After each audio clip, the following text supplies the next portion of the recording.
Ay, magandang gabi mga boss. Uso yata ngayon sampahan ng kaso Ay, salamat sa dumadagdag subscriber, no? Sa ikinasong libel ni Kong Libiste kay Atty. Claire Castro, pakinggan natin si Atty. Claire. May bigay tayong reaksyon dito. Kaugnay po ng balitang yan, baka kausap po natin si TCO Undersecretary Claire Castro. Magandang hapon po sa inyo, Yuse Castro. Yes, good afternoon sa iyo, Ruth, at sa lahat ng nanonood sa iyong programa. Good afternoon po. Kanina umaga lang ito. Ngayon, mabigat ang abogado ni Libiste, si Topacio. Diba? Tanong po tayo, yaan sa pagsasampa ng libel sa inyo ni Congressman Libiste. Ano pong masasabi nyo dyan? Actually, Ruth, hindi ko pa natatanggap kung yung complaint, so hindi ko alam yung mga allegations. So, sasagot lang ako doon sa mga nadidinig kong sinasabi niya. According to him, kaya siya nag-file sa akin dahil sa sinabi ko daw na nagbenta siya ng kumpanya na may prangkisa. Tama? At naitanong din to sa isang programa, sa isang interview, na hindi galing sa akin ang nasabing balita ko, hindi mismo kay Ombudsman. Sa Ombudsman. Pero hindi nga niya daw sasampahan ng kasang Ombudsman. Mas pinili niya akong sampahan. Kahit ako yung hindi yung source. Well, anyway, kung yun lang naman ang issue, Ruth, kasi yun lang yung nababanggit niya, siguro mas maganda, unang-una, meron naman kasi talaga siyang issue sa DOE. So, mas maganda, sagutin muna niya yon kaysa ma-divert yung attention ng tao dahil baka mawala yung issue tungkol sa pagmumulta sa di umanong hindi niya pagtalima sa kanyang obligasyon dito sa kanyang mga solar firms.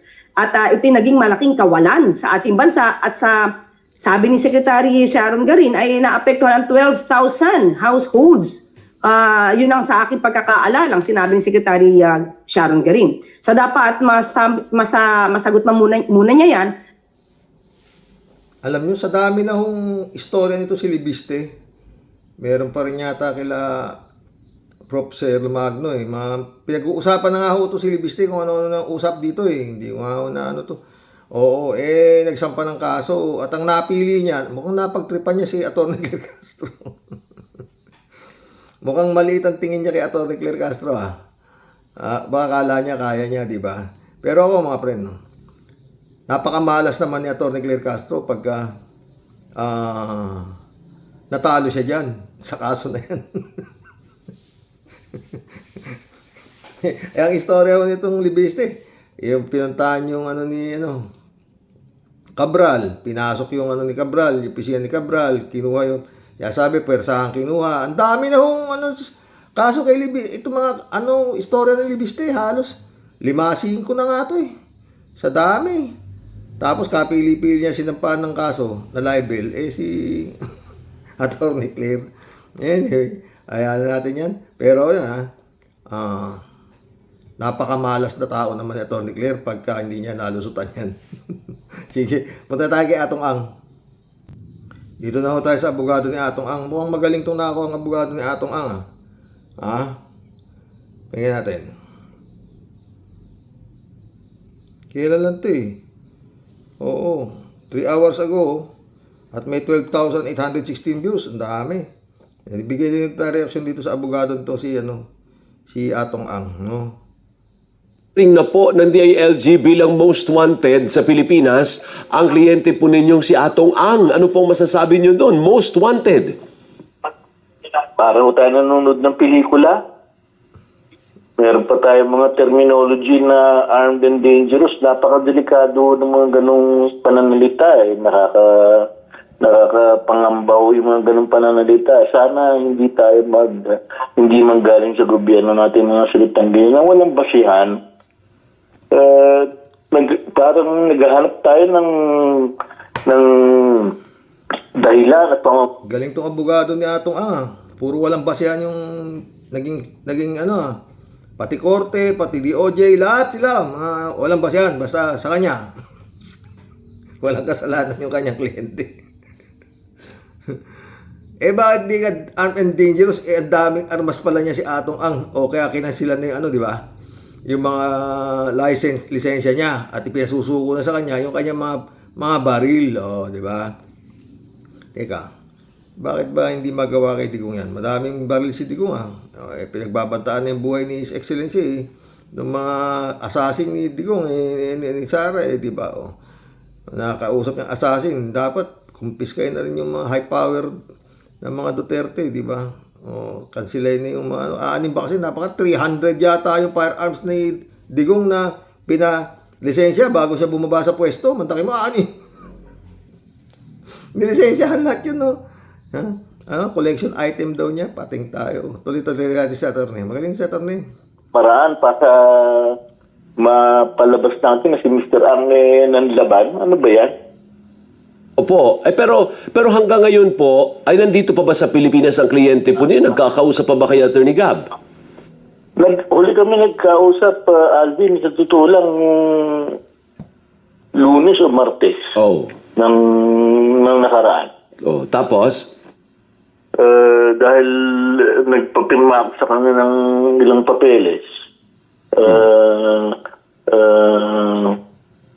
para sa appearance kong pinasabi sa mga kaso sa probinsya. Opo. Ngayon, May lumabas na naman panibagong arrest warrant dito doon sa isang probinsya naman eh. Oo, Batangas yata. Oo, ang dami na. Patong-patong na arrest warrant nito. Oo. Pero magaling yung attorney. Pakinggan nyo. But since then, hindi ako nagkagulo na. Hindi na ako may nakapag-usap. po. So ano po ang payo nyo, Attorney Gab, ano ang payo ninyo sa inyong kliyente? Dapat na ba siyang Eto, malupit. Yung payo ni attorney. Sakit ulo to. Ay, naku. sumuko? Tingnan mo sabi ng PNP most wanted siya. Tapos armed and dangerous siya. Tapos on top of that, nag-alok pa ng 10 million pesos na pabuya. Parang nga, kung nanonood ng pelikula, Alvin, na Untouchables. Pero ang pinakapayo ko po kay Mr. Ang, mula pa ng simula, sabi ko, lahat ng judicial remedies at legal remedies niya ay aming hahabulin. No? At sa ngayon, marami pa siyang natitirang judicial remedies. Hindi naman siya dapat tinugtugis na parang isang kriminal. Hindi naman siya tinutugis sa attorney. Ano ba namang attorney naman nito? May arrest warrant nga siya. Oh, inisyo na yung warrant of arrest. Alam naman niya yan na meron na, di ba? O di, sumuko na siya. Kagaya ng mga kasamahan niya, 17, nahuli na lahat. Siya na lang yung matigas sa ulo. Oo, di ba? Para namang si attorney. Oh. Siyempre, pagka meron kang arrest warrant galing sa korte, sumuko ka na. Kasi kung di ka susuko, arrestuhin ka nga. Kung magtatago ka, oy, may balita yung totoo. Acquitted daw si Arnie Tevez. Doon sa kaso niya. Nabasa, nahanap ko Basta acquit. Sa regional trial court yata, sa loob ng isang taon na pakikipaglaban ni Tevez. Acquitted daw siya. Malay mo, torne. Baka ganun. At least, nagtago rin to si Tevez. Pero nahuli, di ba? Nahuli, nagtago. Kung sasa. Pagkatapos yun nga, nahuli, nakulong, kasi no bail, di ba? Pero ngayon na-acquit, di ba? Ito talaga ang payo mo, dapat sumuko na, tsaka nyo na ipaglaban kung anong karapatan meron sinasabi mo. Tuloy. Wala pa naman tayong trial at declaration of guilt para kay Mr. Ang. Siya po ay isang Pilipino. Siya po sa ating saligang batas ay may presumption of innocence. So hindi po siya susuko at this time. Meron niyang arrest warrant. Ganun lang yung korte, di ba, Bren? Sasapakan ng kaso sa piskalya. Tapos, pag sinapakan ng kaso sa piskalya, papadalan ka ng notice na may nagkaso sa'yo. Sagutin mo yung kaso mo. Pag sinagot mo yung kaso mo, pag-aaralan ngayon ng piskal, yung sagot mo at saka yung akusasyon sa'yo. Si attorney naman, pag nakita ng piskal yan na mayroong probable cause, di mag-i-issue ng warrant na pares, isasapa sa korte. Tapos yun, nasa korte na magkabali, taktakan na attorney. Attorney naman. Kagaya si Tevez, na-acquit si Tevez, para ka namang attorney. Kagaya kay Bong Navarro, si attorney naman, parang masasabihin na naman ni Secretary Llamas, sang kuweba ka ba galing? Ang laban sa korte, Oh, ngayon pinapaano niya pinapakwas niya raw yung arrest warrant. Puti, matindi tong abogado na to. Tuloy. Hanggat hindi na-exhaust lahat ng legal remedies, hindi pa susuko si Atong Ang, attorney. Yun ho ang payo ko sa kanya, Galing. Alvin, ano? Kasi marami ka namang legal remedies na natitira. Yun dapat ay exhaust natin. Ang alam ko legal remedy sa attorney pag sa korte na. Pero hindi pa pwedeng nakatago yung kliyente mo habang sa korte. Wanted na yan eh. Automatic pag di ka sumuko, wanted ka attorney, ano ba naman? O may patong na sa ulong, 10 milyon. O attorney naman. No, tandaan na ho, attorney na to. Hirap, no? Pag talagang may pera. Pero yung 17 kasama ni Atong Ang sa kaso, nahuli na lahat. Oo. Kung ikaw ay sumuko, bakit naman niya pagsasapalaran yung sarili niya sa pagsuko? Ganyang pinalalabas na siya ay isang armed and dangerous. Merong bounty sa ulo niya. Kaya nga binigyan na ng bounty. Kasi nga, ayaw sumuko. Ano ba naman, Torny? Magpapadala lang siya na surrender pillar eh. Meron namang cellphone, alam ka namang wala siyang kilalang mga opisyal ng kapulisan, tatawag lang siya, so surrender na ako. Si attorney naman, nakaka-high blood. Di ba? Magpapadala lang surrender pillar eh, di ba? Ganun lang kadali eh. Oy, si Kibulog, nagkita na raw si Kibulog tsaka si General Torre sa korte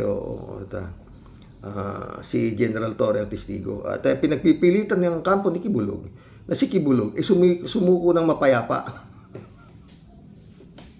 Hindi raw siya na-aresto, sumuko daw siya. Putik na, ano klase ito?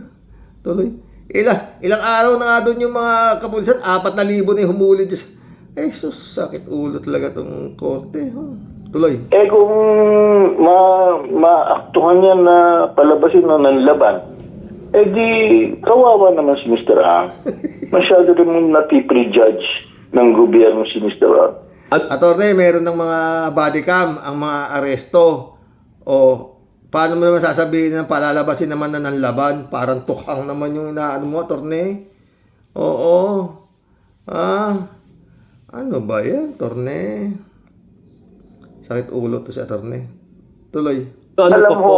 Sige, go ahead. Tapusin niyo. Kami, we continue to be respectful of the government. We hope that they will also respect the rights of my client. Kaya nga, paano respetuhin yung rights ng client mo? Ayaw sumuko. Kung sumuko na yan, di wala na problema. Tignan mo yung 17 kasama niya, wala namang nagalusan, sumuko sila. Wala namang nagalusan, maski isa. Mga torne. Tuloy. At, Alvin, yun lang naman ang hinihingi ko. Ano pa po ang natitirang legal option? Ang hinihingi nga si attorney. Pasukuin mo yung kliyente mo.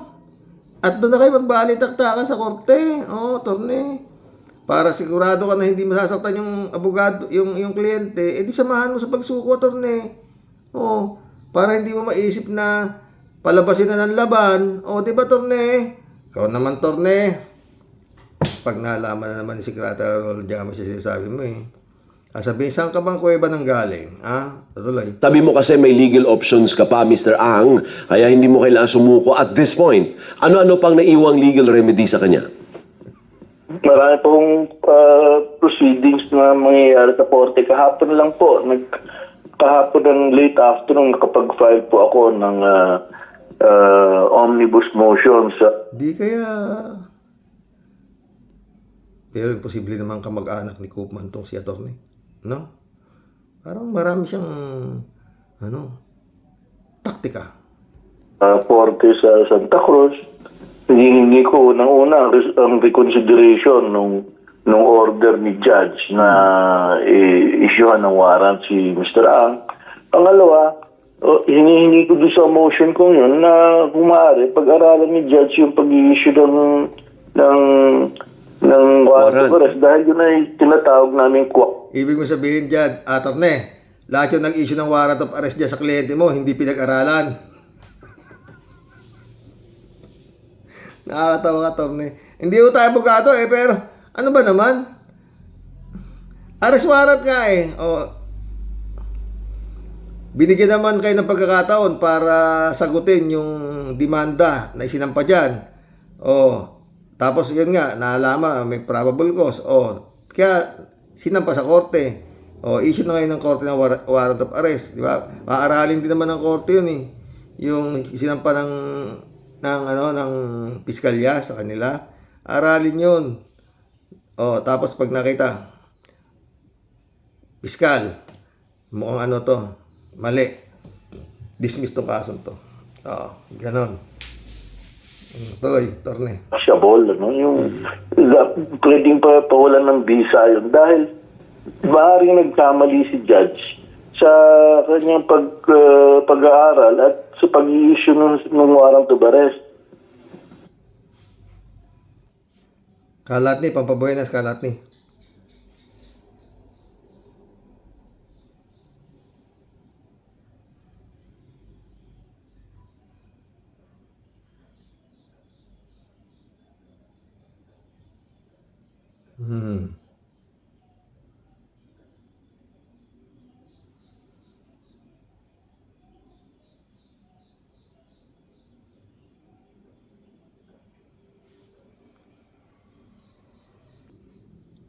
Mga umiidolo kay Duterte, gumising na kayo. Eto siya, Si Rodrigo Duterte ay hindi nagpatatag ng bansa. Sinira niya ito. Sa ngalan ng disiplina, nilaso niya ang kaluluwa ng sambayanan. Ang kanyang war on drugs ay hindi laban sa krimen, kundi laban sa may hirap. Libo-libong buhay ang pinatay, habang ang mga pumatay ay ginawang bayani. Ang hustisya, binaril lang sa kanto. Habang libo-libo ang nalilibing, bumangon naman ang mga pogo. Pugad ng sugal, krimen, dayuhang sindikato. Ibinenta ng gobyerno ang dangal ng bansa, kapalit na buwis na hindi dumating sa taong bayan. Ang pera ng lahi ay nilunod sa bisyo. Ang moralidad ay ibinenta sa murang halaga. Sa ilalim ng kanyang termino, ang Pilipinas ay naging paraiso ng mga sakim at impyerno ng mga matino. At para tuluyang patayin ang pananagutan, tinalaga niya ang isang ombudsman na hindi na tagapagtanggol ng bayan, kundi tagapagtago ng kasalanan. Kamakailan lang, tahimik na binaliktad ni Samuel Martires ang desisyon ni dating Ombudsman Conchita Carpio Morales laban kay Senador Joel Villanueva. Walang abiso, walang paliwanag, walang hiya. Ay, nako mga friend. Ang hirap. Hanggang ngayon naman, parang ganun pa rin kasi, no? Wala namang malungkot, pero yan ang, realidad nung panahon ni Digong. At hanggang ngayon, nakita nyo naman, pero talagang malambot mga boss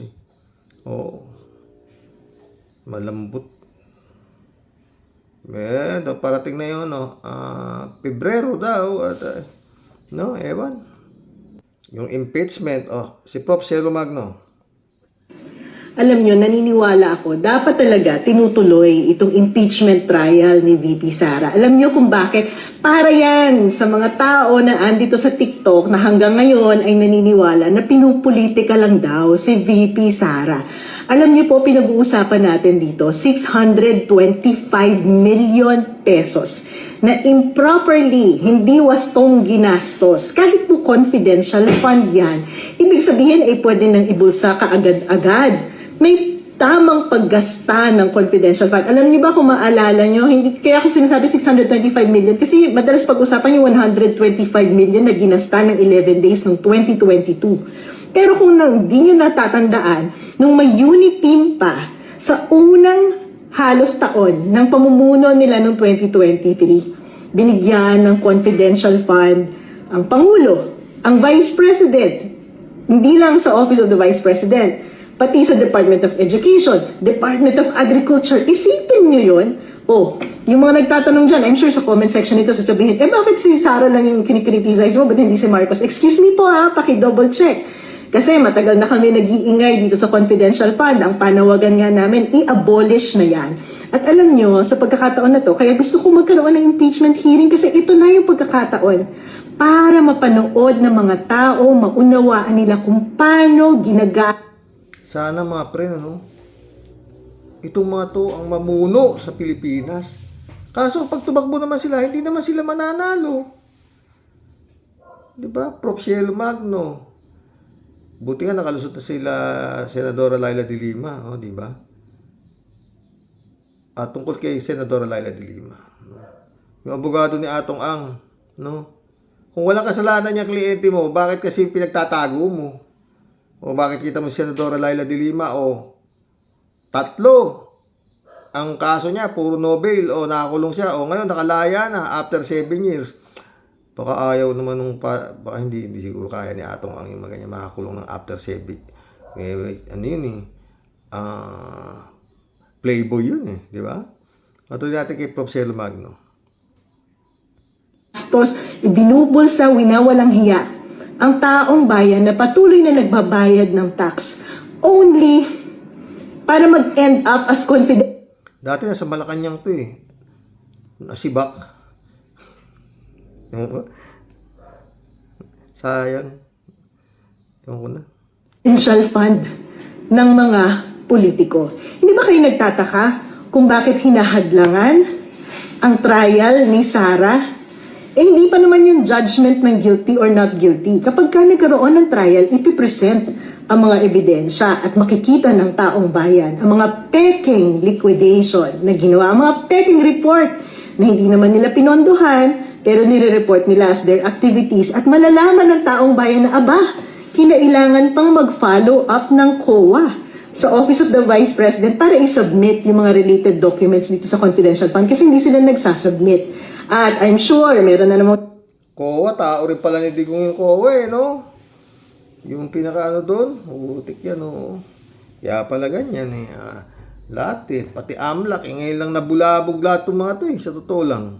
Kung hindi pa gumalaw yung PBBM na ganito, wala. Todas ang Pilipinas, mother pati daughter. Tuloy. sabi niya, confidential nga. Alam niyo, nakakalungkot kayo kung taong bayan nga kayong. Totoo ha? Na kayo mismo ang nagsasabi na confidential nga yung confidential fund. Tayong taong bayan nagbabayad ng tax. Ang dapat nangunguna na naghihingi ng pag-demand kung paano ginagasta yung pera natin. Unang-una, wala namang national security function ang Vice President.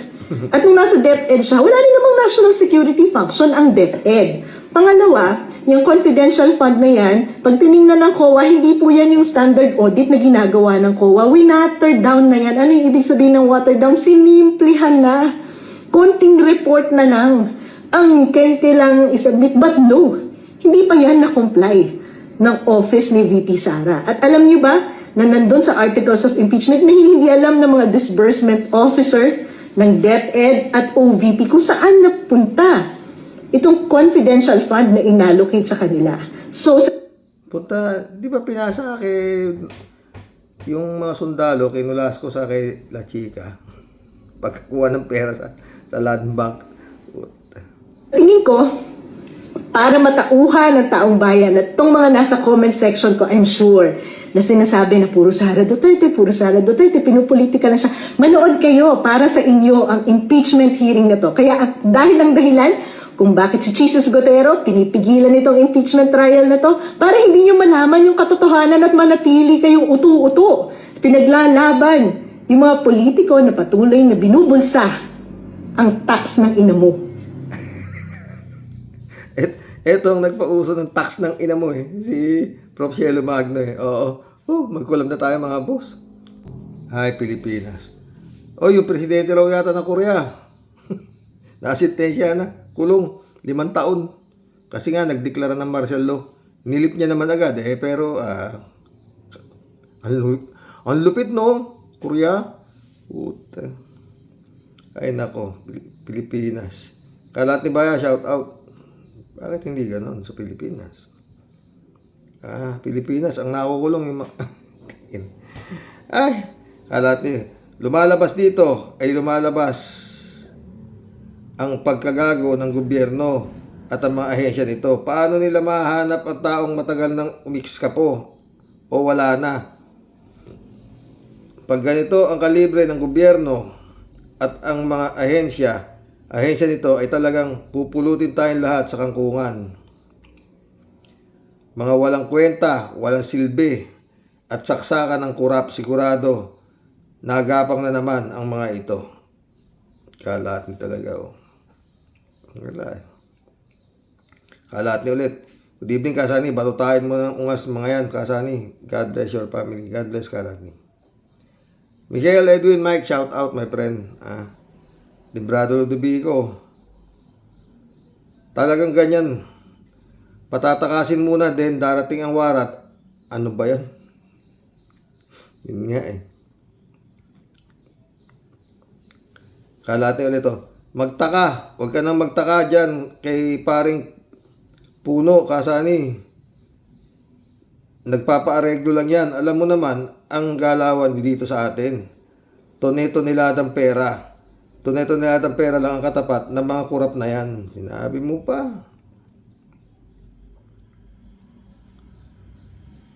Platul Essence, shout out. Bilyones ang pera ni Atong Ang, kaya kayang bayaran kahit na sino pang magawa ng solusyon ang kaso niya. Lalo na pagtago sa kanya, patuka lang sa manok ang milyones na yan. Totoo. 10 milyon yung inaano. 10 milyon yung offer. Paano kung nandiyan na i-aresto? Nakita si Atong Ang. Ang offer ni 20 milyon para huwag na kayong gumalaw. Thank you. Nelson Nokop, shout out. Di ba pwedeng i-freeze ka agad ang asset as soon as arrest warrant is issued? Yun nga. Nelson ulit oh. Nasaan ba si Bantag? Pakitang gilas ka naman, General Nartates. Calling out the ILG and PMP. Nelson ulit oh. Ano ba yan kung Puno? Biglang nagbago ng tono. Naging sintonado, parang ganyan ang unang tono ni BBM last year. Ano, nahawa ka? Kala ko pa naman, matino ito, watching from Rome. Kala mo lang yun, Nelson. Nelson ulit to. Meron ding pagkaunyango ito si Toby Chanko. Meron ba? Shelly Jason, shout out Ang pera talaga, nagaling sa maduming paraan, hindi yan nagwawagi. Babawiin at babawiin sa'yo. Yan ang puong may kapal. Kahit paanong tago nila sa kwartang galing sa masama, lalabas at lalabas talaga yan. At babawiin sa inyo sa ibang paraan. Yan ang Panginoon Diyos. Siya ang nakakakita sa inyo kung gaano kayo kasamang tao. Grabe ang 2016 hanggang 2026. Sobrang gulo ng Pilipinas. Namayagpag ang mga magnanakaw. Grabe kawawang Pilipinas. Lord, iligtas mo po ang Pilipinas sa mga taong katulad ni Atong Ang. Nakaligtas naman na, nakatago na. Si Atong Ang. Wizkid, shout out. May timbre yan. 20 million, suhol. JTV, good PM tol. Daming ganap sa gobyerno. Bidang-bida. Mga rimulya. Wizkid, oh. Tinetechnical yung impeachment, Mr. Ba't nagbago? Wala na si Tambi. Friend Shervin Sapeda, shout out. Christian Sen, July 7, Alcantara. Annalisa Apolinar, shout out sa inyo mga friend ha. Sabi ni Tia Deli. O Rox, paano ba yan? Tulad ng hula mo, laging tumpak. Walang kasablay-sablay. Nadagdagan na naman ang listahan ng mga pugante. Sa totoo, pwede ko ipusta to eh. Kung may pamusala ako, pupusta ko talaga to dublado eh. Hindi nila mahuli yan eh. Na pinaghahanap ngayon ng ating napakahuhusay at napakatitinik ng mga alagad po ng butas ano po. Sa lulupit at aangas ng mga bunganga po, Sir Rox, di ko po talaga maintindihan bakit bago pa po maserve ang arrest, di pataranta, yung kanilang target, malayo na ang narating.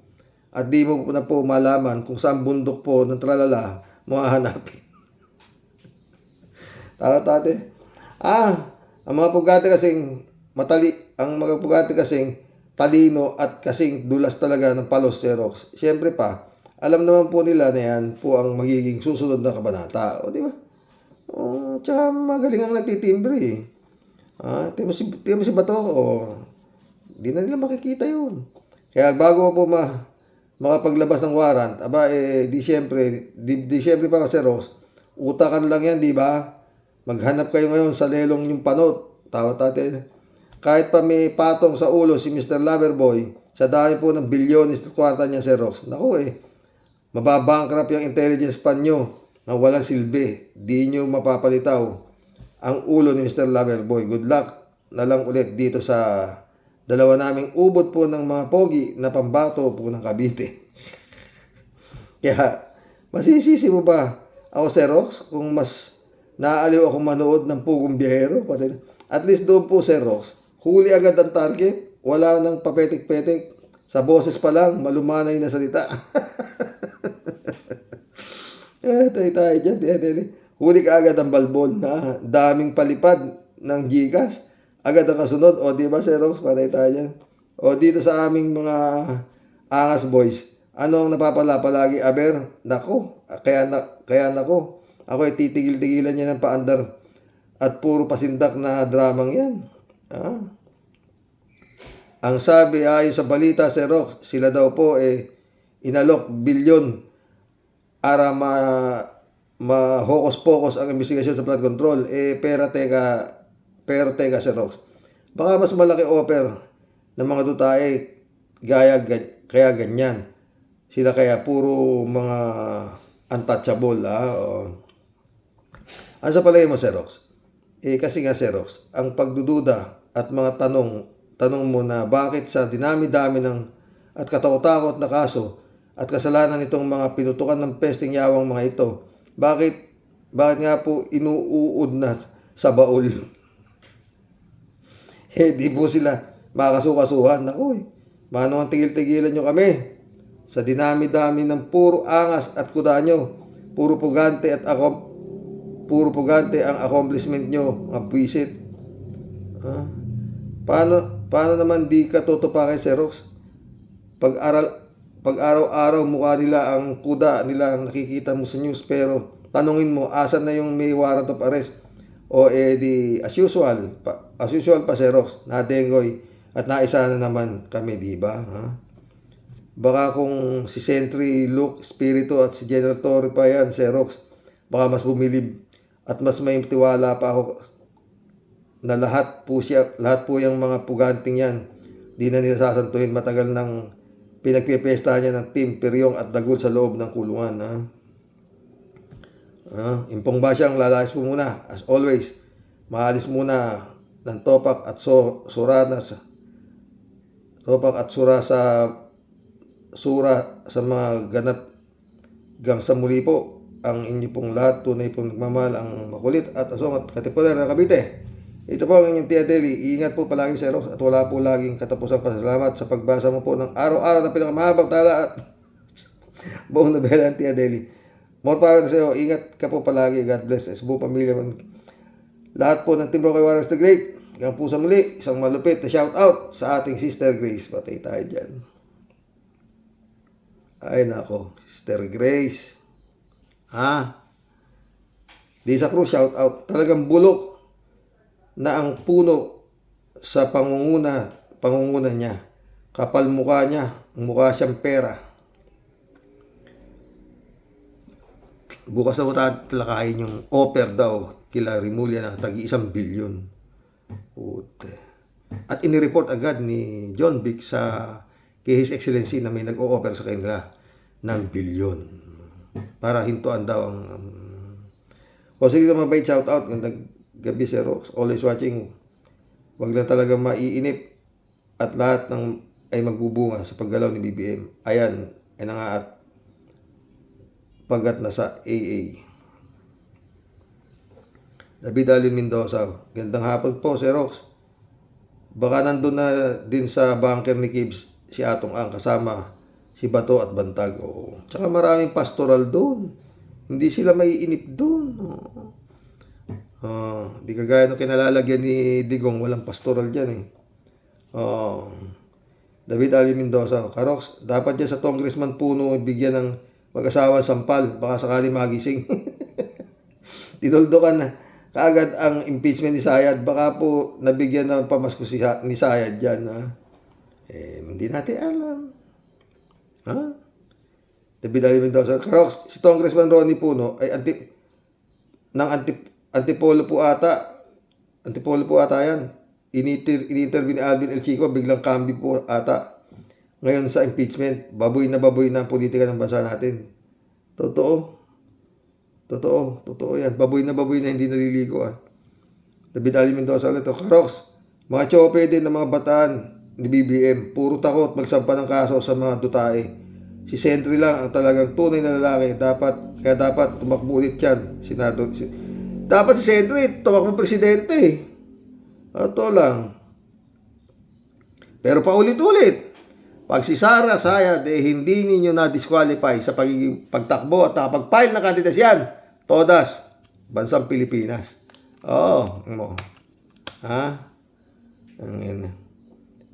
Babaha ng pera. Open naman ng vote buying. Basta nakita mo, panahon ng Unity, sa kamputa, sako-sako yung pera. Nakukunan pa ng picture. Wala namang di ba, Comelec. Maril Pabianak, shout out. Naku, itong si Puno. Kapag napanood ni Tia Deli, tiyak, uusok na naman sa galit ang mga dispalinghado niyang argumento. Trying hard pero kitang-kita naman na sablay talaga, ayaw niyang mga paayos ang ating bansa. Yan ang masakit sa katotohanan. Napatawa po ako tay, gayang-gaya mo ang style. Good night po tayo sa mga warriors. God bless as always. God bless, anak malo. Marilo Pabian ulit Ay, David Ali Mendoza. Karox, paano po makikipag-debate si BBM at Sayad noong 2022 presidential election? Ay indabag na po ang panalo nila. Yun nga, gawa na po yung 30 million voters at 32 million voters nila sa SD card. Kaya, bakit pa po sila atin ng debate? Naniniwala ako sa dyan. Kalat ni Bayo nito. Sinto, para tayong sinto-sinto nito. Palabasin muna sa bansa o hayaan munang magtago bago issue ng warrant of arrest at hanapin. Kalat nila. Walasik talaga ang sistema natin. Puro warrant at hanapan. Pero wala namang nayayaring makabuluhan. Hay, Excellency, ang galing mo talaga. Kalat naman. Kalat ni ulit, ebak. Kung sa ebak, pa-ebak kambing lang nakukuha, imbis na ebak baka. Yun nga Mula Barangay Tanod hanggang sa kataas-taasan, His Excellency, ay wala tayong maasahang tibay. Hay, Panginoon, tulungan niyo po kami. Isalba niyo kami sa kaungasan ng aming gobyerno at ng mga ahensya nito. Tayo dyan, kalat ni Chupista Bunao, shout out. Good morning po kuya sa mga ka-warriors. Tama po kayo kuya.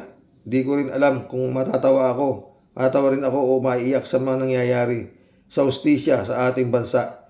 Baka matulad na tayo dyan sa Venezuela. Nung baka, masahol pa.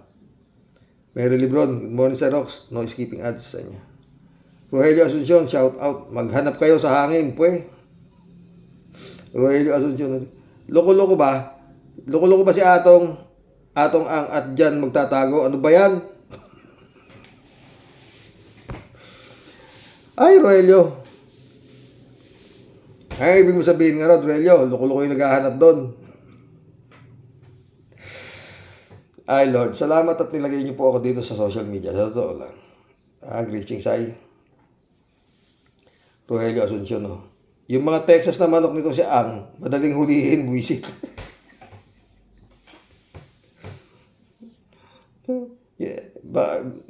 Pating.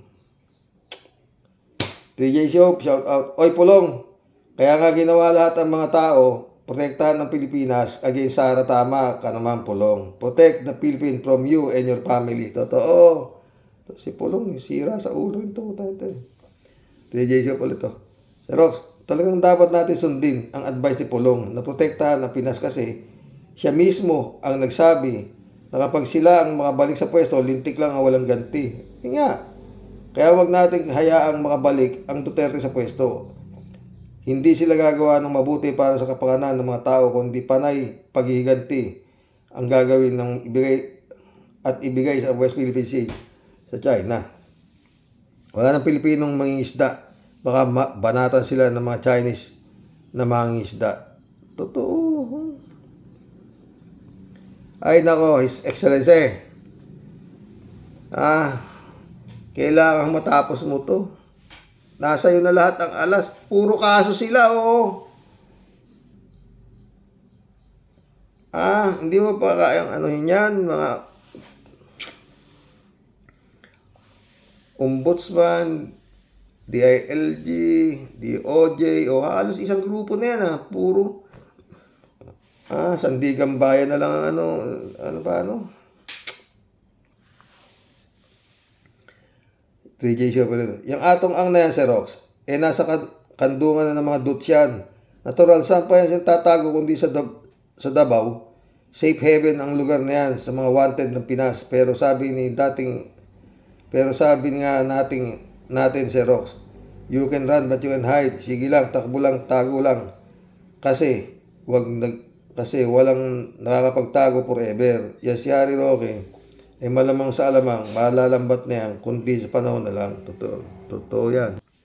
Konting panahon na lang ba, mahuli na si Atong Ang, si Butanding, natin. AJ Show po ito. Dito tayo kay Barsaga. 100 million plus 10 million ang hinihingi ni Rasto. Ito naman kasing si Barsaga.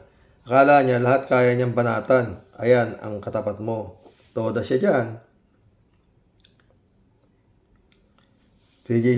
Ito bang isa, Xerox? Yung isang Barsaga, the second, na si Libiste, abay, nag-alarason, nagdemanda rin at libel kay Atty. Claire. Humingi ng 110 million. Gaya-gaya po tumaya. Ang akala ko talaga, Xerox, matututo itong si Libiste sa kaso ni Barsaga. Totoo yan, Xerox. Akala ko talaga. Ewan ko na lang, di ba? Ay nako, Libiste. Ewan ko kung maipanalo mo, Libiste, Pero magaling na may abogado mo, si Tupacio, di ba? Ay, Pastor Jun Lagon, shout out, my friend. Friend Ani Bingson, Dolor Garcia. Eman Escalona, anak, shout out. Jan Dimango, my friend, shout out. Mission accomplished po, mga boss. Kalat niyo, kita mo, meron akong pasek sa'yo. Ay, nako. Lord. Pero ang galing ng abogado ni, Atong lahat mali Judge mali. Yung hindi binasa. Lahat mali. Ano gusto mo mangyari, Torne? Dismissing kaso. At ang anak ng patay nga. Ewan ko sa'yo, Torne. Magandang gabi po, mga boss. Dasal. Parati. God bless. Good night.